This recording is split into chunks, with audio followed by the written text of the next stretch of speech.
उनीहरुको सामूहिक एउटा क्षमता बढाउन जुन खालको प्रयास यसले अरु गाउँठाउँहरुमा गर्यो त्यो विधि मर्चवारमा पनि लगेर चाहिँ नि प्रयोग गर्दाखेरि सायद त्यसले सकारात्मक असर ल्याउला भन्ने एउटा सोचाइ राखेर हामीले चाहिँ त्यो अनुसार चाहिँ नि सुझाव दिएका हौं।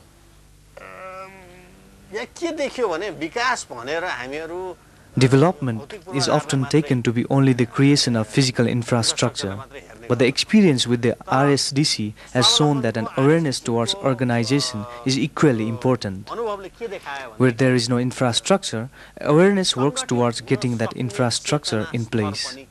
Take the case of Madan Pokhara or any other place that has developed well. In each instant, the awareness at the local level was instrumental in the changes achieved. Once people have achieved a certain threshold of awareness, they will do what they can to bring the services to their villages, even if it means fighting with government agencies to do it. On the other hand, there are numerous examples of places where the infrastructure is in place, but the target group does not have the know-how to take advantage of it. Marchawar was one such place when we went there. Instead of standing up to the market with the help of the resources available to the villagers, the opposite was happening. That was why it was essential that some unity be forged in the form of an income-generating committee, as we had learned from our experiences in the past.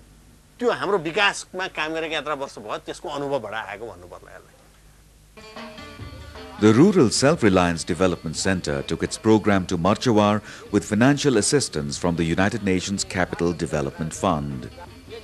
The self-reliance program had begun with a lot of promise in Palpa in 1985. With its coming to Marchawar, the physical and administrative dimension of the lift irrigation project saw great change.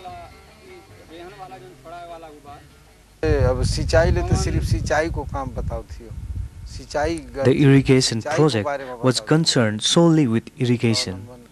It is different with Swavalamban since they provide education to both children and adults. They teach us how to maintain toilets and to keep the environment clean. Swavalamban is also helping us find ways to increase our income.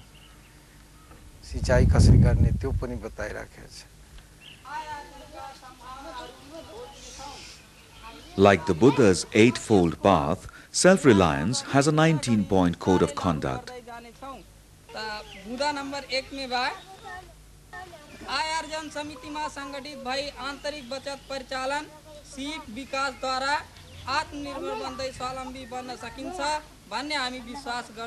Prominent among these are openness to motivation, cooperative spirit, income generation, savings, cleanliness, equality, respect for law, rejection of social vice and retrogressive rituals such as child marriage.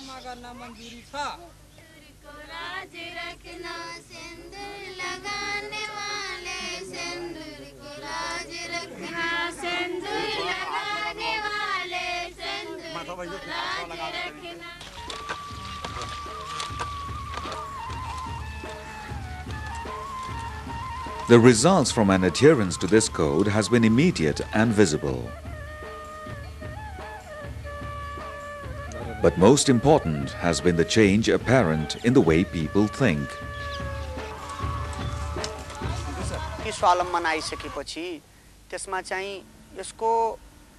The Swavalamban programs were designed by the villagers themselves. This helped villagers understand for the first time that they too are important.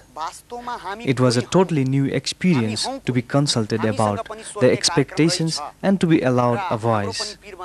This process was so different from what they had been used to when everything was dictated either by Kathmandu or the district headquarters. A social transformation is much in evidence. There is greater unity among villagers and petty quarrels are solved within the village itself.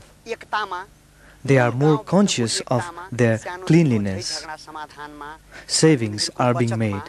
At this rate of growing awareness, the social change here is going to be a model to the others.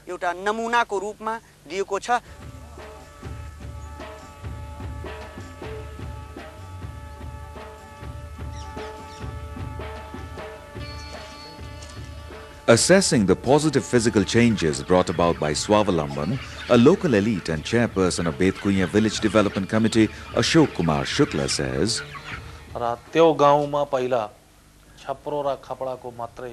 this village consisted only of thatched huts.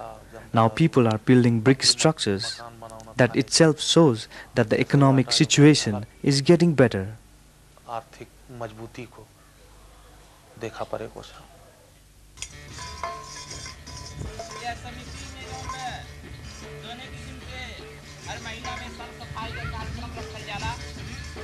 The basis for considering that these activities have become sustainable is justified by the fact that a personal financial activity like saving has assumed a social and institutional dimension.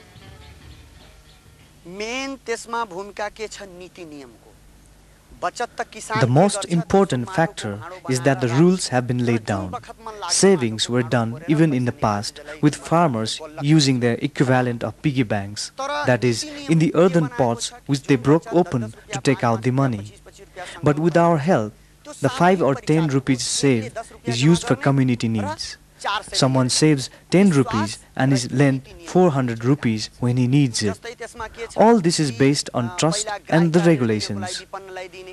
The rules also say that priority for borrowing is based on need. This means the poorest get the money first.